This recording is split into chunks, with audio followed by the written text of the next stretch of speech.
ہاں یہ بڑا امپورٹنٹ ایک میرا اس پہ ایک سوال بنتا ہے. یہ میں حضور پاک صلی اللہ علیہ وسلم نے شاعری سے منع فرمایا،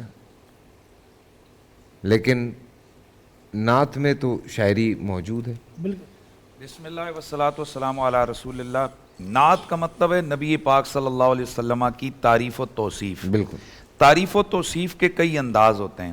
کئی دفعہ تو ڈائریکٹ جس کی آپ تعریف کر رہے ہیں آپ اس کے حسن صورت، اس کی حسن سیرت، اس کے اخلاق، اس کے علم، اس کی شان، اس کی قوت، اس کی تدبیر، اس کی دیگر اوصاف حمیدہ کو آپ اپنے لفظوں میں بیان کرتے ہیں. تو یہ بھی جو ہے ایک نعت کا انداز ہے. آپ کبھی کسی کی تعریف کرتے ہیں تو اس کی تعریف آپ اس انداز سے کرتے ہیں کہ آپ اس کے حسب، اس کے نسب کی شان بیان کرتے ہیں.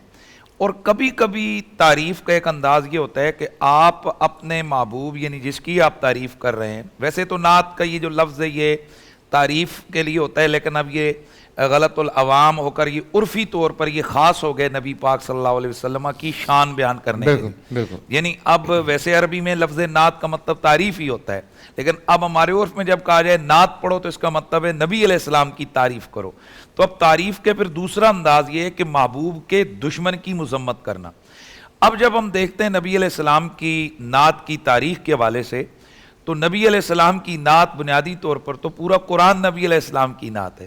اس میں کہیں حضور کے چہرے کی قسمیں، کہیں رسول اللہ کے شہر کی شانیں ہیں، کہیں نبی علیہ السلام کے اخلاق کی باتیں، وَإِنَّكَ لَعَلَىٰ خُلُقٍ عَظِيمٍ، کہیں رسول اللہ کے چہرے کے حسن کا بیان ہے، وَالدُّعَاء وَاللَّيْلِ إِذَا سَجَىٰ مَا وَدَّعَكَ رَبُّكَ وَمَا قَلَىٰ، کہیں نبی علیہ السلام کی حسن سیرت کی بات ہے، کہیں نبی علیہ السلام کے حسن تدبیر کی طرف. تو یہ سارا قرآن نبی علیہ السلام کی نعت ہی ہے.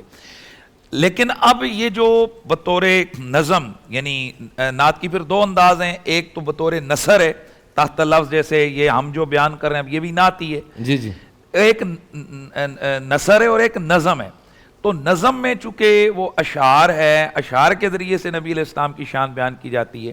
تو یہ جو قرآن مجید میں اللہ تعالیٰ فرماتا ہے کہ میرا نبی شاعر نہیں ہے، تو اس کا یہ مطلب نہیں ہے کہ اللہ کے نبی صلی اللہ علیہ وسلم نے مطلقاً شعر کہنے سے روکا ہے، بلکہ چونکہ وہ عرب کے اندر اس وقت جس کے قبیلے میں زیادہ بلیغ شاعر ہوتا تھا وہ سمجھتے تھے کہ یہ بڑا فضیلت والا ہے. اور اس وقت ان کی عزت اور عظمت کا جو معیار تھا وہ بلاغت کے اوپر جو ہے نا فصاحت اور بلاغت کے حوالے سے جو بڑا ہوتا تھا وہ سمجھتے تھے یہ بڑا ہے.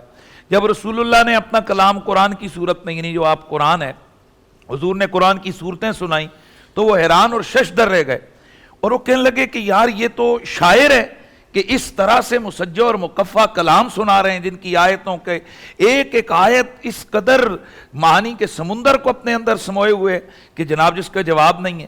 تو اس کا جواب دیا میرا محبوب شاعر نہیں ہے، اور اس کے زبان سے نکلنے والا کلام یہ عام کلام نہیں ہے، بلکہ میرا محبوب اللہ کا نبی ہے اور اس کی زبان سے نکلنے والا کلام قرآن ہے.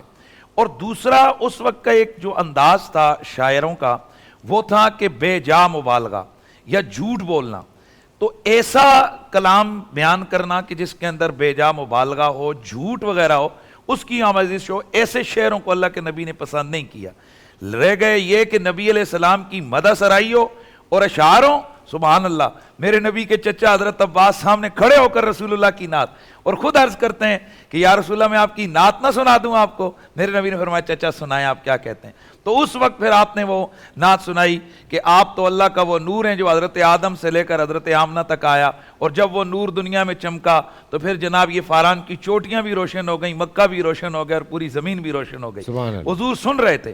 پھر اللہ کے نبی کے سامنے حضرت حسان بن ثابت کھڑے ہو کر جو ہے نا وہ نعتیں پڑھتے تھے، اشعار پڑھتے تھے. تو اگر مطلقاً یہ اشعار پڑھنے یہ منع ہوتے تو اللہ کا نبی ایسا کام تو کر ہی نہیں سکتا کہ جو ہو ممنوع اور اس کے سامنے اور وہ روکے نہیں. بلکہ یہاں تو اللہ کے نبی نے دعا دی حضرت سیدنا عباس کو، اور وہ دعا یہ تھی اے اللہ میرے چچا کے چہرے کو کبھی پیمردہ نہ فرما، ہمیشہ میرے چچا کے چہرے کو روشن فرما. اور حضرت حسان بن ثابت جب نبی علیہ السلام کی نعت پڑھتے تو حضرت حسان بن ثابت کے لیے رسول اللہ اپنی چادر بچھا دیا کرتے تھے. یہ بتا دیا کہ نعت خوانوں کی بڑی قدر ہے، نعت کی بڑی قدر ہے.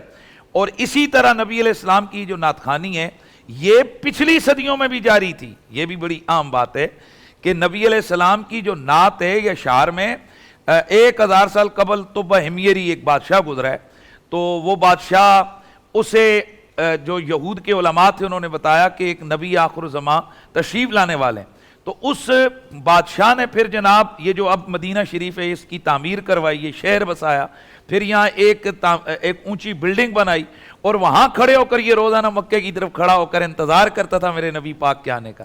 تو یہ اس وقت اس نے جو ہے نا پھر یہ نعت لکھی تھی کہ شہدت علی احمد انہ نبی من اللہ بارئ النسمی ولو مد عمری الی عمری لکنت وزیرا لہ و ابن امی وجاہدت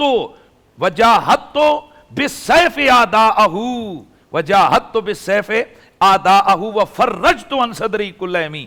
یہ اشعار ہیں اور میں اس پہ یہ ترجمہ کروں گا، آپ کی طبیعت خوش ہو جائے گی۔ یہ کہتا ہے کہ میں گواہی رہتا ہوں کہ محمد اللہ کے جو کائنات بنانے والا ہے اس کے سچے نبی ہیں۔ اور اگلا جملہ یہ سبحان اللہ بنتا ہے، ساروں نے کرنا ہے، سننے والے بھی سبحان اللہ کریں گے۔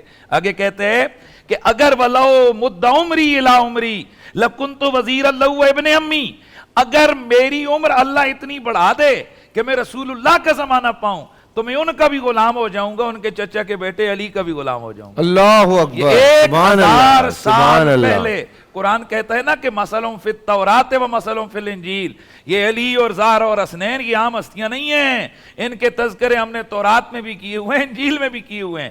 اور اگلا جملہ جو ہے وہ کیا ہے؟ وجاہدت بالسیف اعداء، وہ کہتا ہے کہ میں تلوار پکڑوں، اگر ان کا زمانہ پاؤں تو میں تلوار پکڑوں اور ان کے دشمنوں سے بھڑ جاؤں۔